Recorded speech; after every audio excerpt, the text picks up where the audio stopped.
후보자님, 네, 감사합니다. 다른 그 장관 후보자에 비해서 비교적 저는 그 국방부 장관님 후보자 인선에 대해서는 개인적으로 그래도 비교적 저희가 받아들일 수준이 된다고 생각하고 축하드립니다. 일단. 네, 고맙습니다. 예. 예, 그동안 후보자께서 7번의 인사청문회를 하셨습니다. 국방위원으로. 그래서 도덕성 검증과 관련해서 어떤 말씀을 하셨는지 속기록을 좀 분석해 보니까 최근 20대 국회 국방위원장으로서 인사청문회 취지와 목적을 PPT에서 보시는 것처럼 말씀하셨습니다. 인사청문회는 국민의 대표기관인 국회에서 직무수행 능력과 도덕성, 책임성을 검증하기 때문에 장관 후보자로서는 국민의 여러 가지 측면에서 검증받는 자리이기 때문에 진지한 자세로 성실하게 답변해 주시기 바랍니다. 말씀하셨습니다. 아마 그래서 다른 어떤 후보자보다 인사청문회가 개인 국회의원 한 명이 후보자께 드리는 질문이 아니라는 걸 취지를 이해하시고 제가 질의를 드리겠습니다. 자, 도덕성 검증 중에서 재산 증식 변동 과정이 있습니다. 그래서 2008년도부터 2025년까지 인사청문 요청한 재산 관련 자료를 토대로 해서 제가 가족 전체의 금융자산 변동 과정을 제가 좀 분석해 봤습니다. 이거는 이제 후보자와 그다음에 배우자 두 분에 대한 내용입니다. 아마 이 자료가 좀 안 보이실 텐데요. 후보자 가족 전체 재산은 현재 이번에 자료를 제출한 기준으로 보면 약 72억 원 정도입니다. 자본주의 사회에서 저는 개인이 재산을 많이 갖고 있는 건 문제는 없다고 생각합니다. 근데 의정생활 17년 동안 약 42억 원이 증가했습니다. 이 과정에서 후보자께서는 14개의 예금 상품, 여기 보시면 14개 예금 상품, 15개 유가증권, 배우자는 41개 예금 상품에 가입해서 재산을 증식해 오셨습니다. 특이할 점은 6월 27일 이번에 국방장관 후보자로서 한 재산 신고 내역과 24년 말에 재산 신고한 내역에 6개월 만에 본인 예금이 약 3억 원, 유가증권은 3.4억 원으로 약 6.4억 원이 증가했습니다. 배우자께서도 개인정보를 제공하지 않아서 이번에는 확인을 못했지만 어쨌든 6개월 만에 예금이 1억 3천만 원 증가했습니다. 과연 예금과 채권만으로 자산을 증식했을까라는 강한 의혹과 함께 상식선에서 제가 좀 도저히 이해하기가 좀 어려웠다는 말씀을 드립니다. 제가 지난 17년 동안 국회의원 하시면서 세비 22억과 교사봉급 약 사모님께서의 그 후보자 사모님께서의 봉급 10억 원인데 보면 이재명 정부 초대 장관 후보자 평균 41억인데요. 그 돈을 다 모아도 32억이 됩니다. 세비 17년간 모은 거 교사봉급.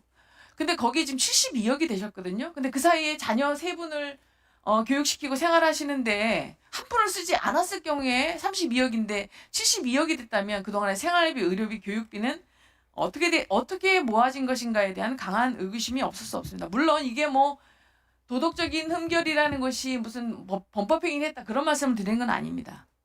그러나 국민의 보편적 자산 증식 수준에서 공직자로서 교사로서 어떻게 이런 수익이 났는지 좀 궁금하지 않을 수 없습니다.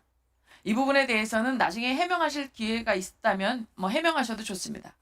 두 번째는 지금 제가 이제 국방 청문회를 하다 보니까 이제 많은 야당 의원님도 과거에 여당 의원님도 그랬던 것처럼 제보가 들어오는데 그동안 국방위에서 활동하신 것은 제가 볼 때는 장기판에서 훈수를 드셨지만 이제 장관이 되시면은 직접적으로 이 장기판에서 장기를 두는 플레이의 역할을 하셔야 되는데요.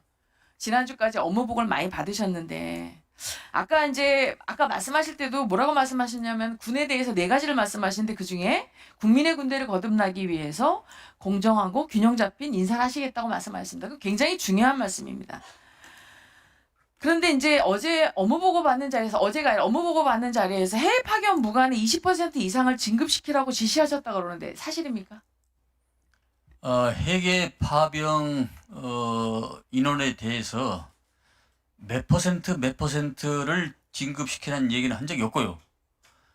앞으로 우리 K방산이 날개를 달고 향후 10년 뒤에는 우리가 더 연구 개발해서 고가의 무기를 팔아야 되니 좋은 자원을 대개 보면은 해외 무관들은 다음에 이제 리타이어 할 사람들이 많이 나가는데 미래에 여망 있는 사람을 많이 보내서 그 자원을 가지고 더 활용을 하고 거기서 이제는 진급자도 좀 만들었으면 좋겠다 이런 얘기를 전했지 20% 30% 그건 상식 이하 문제라고 저는 생각합니다. 그럼 20%라고 언급은 안 하셨다는 말씀이시죠?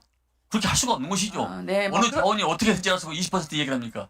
자, 근데 이제 왜 이런 말이 저희한테 제보가 왔냐면 사실 국방부관을 나가려면 국방부관 나가기 전에 그 해당 국에서 교육도 받고 또 자녀들을 해외에서 교육시킨다는 것 때문에 약간 국방부관에 대해서는 특혜성 보직이라는 군인들의 인식이 있습니다. 그래서 무슨 말을 저한테 제보하냐면 후보자께서 국방위에서 해외 파견 출장 시에 그 어떤 무관들의 도움을 많이 받아서 그런 거 아니냐. 아니면 현재 해외 파견 무관 중에 후보자가 진급시키고 있는 사람이 아니냐. 있는 거 아니냐. 이런 말씀들이 있다는 걸 참고하시고 오해받지 않으시길 바랍니다. 알겠습니다. 그 다음에 이제 또 후보자께서 안규백 아카데미, 혹시 안규백 스쿨이라는 거 들어보셨습니까? 과거에 국방에 계시면서 뭐 열심히 하는 사람들을 도와주려고 하신 건지 모르겠지만 인사청탁을 받아서 특정한 사람들을 진급시켰다는 소리가 좀 들립니다. 사실인지 아닌지는 뭐 제가 여기서 뭐 말하지 않겠지만 그래서 장관 후보자께서 앞서 말씀하신 것처럼 공정하고 균형된 인사라고 말씀하셨기 때문에 앞으로 어떤 특정한 보직이라든지 특정한 인사에 대해서 언급을 하시면 그게 엄청나게 많은 인원들이 그것이 자기에게 직접적으로 와닿기 때문에 신경 씁니다. 그래서 인사의 공정성 측면에서 아까 황희 의원님은 군령권 보좌를 3군 총장이 한다는데 사실 3군 총장은 군령권 행사 못하고 군정권만 행사합니다. 3군 총장이 각 군에서 매년 2번의 평정과 그 다음에 그 사람의 복무한 걸 가지고 공정하게 올라왔을 때 장군 인사가 아니면 각 연관 장교들이나 그 이하 장교들에 대한 진급은 사실은 장관님께서 개입하지 않으시고 원칙만 명확하게 정해서 해주시는 게 오해를 받지 않을 수 있습니다. 그렇게 인사를 좀 공정하게 해주실 거 아닙니까? 장관이 되시면. 알겠습니다. 이상입니다. 강선영 의원님이 이제 군 생활을 하셨고 또 많은 그런 인사에 관해서도 저한테 지침을 좀 말씀해 주셨는데 그런 부분에 대해서 소홀함이 없고 또 불편부당하게 치우치지 않고 하도록 하겠습니다. 최근 6개월 동안에 예금이 3억이 증가됐다는 얘기는 저도 최근에 알았습니다만은 제가 직접 하지는 않고 이 투자 전문가한테 제가 맡겨서 그분이 상품을 골라오면은 제가 결심을 합니다. 근데 제가 운 좋게 이 증시가 화랑이 돼서 최근 6개월 동안에 그 정도의 예금 증액이 올라왔다. 저는 부동산이 일절 없습니다. 일절 없고 채권과 예금과 펀드 요것만 관리하고 있다는 그런 말씀을 드립니다. 그리고 아이들은 감사하게도 전액 다 장학금을 받고 학교를 지금 다니고 졸업을 했거나 지금 다니고 있다 이렇게 말씀을 드립니다. 학비를 한 번도 낸 적이 없습니다. 네, 강선영 의원님 수고하셨습니다. 다음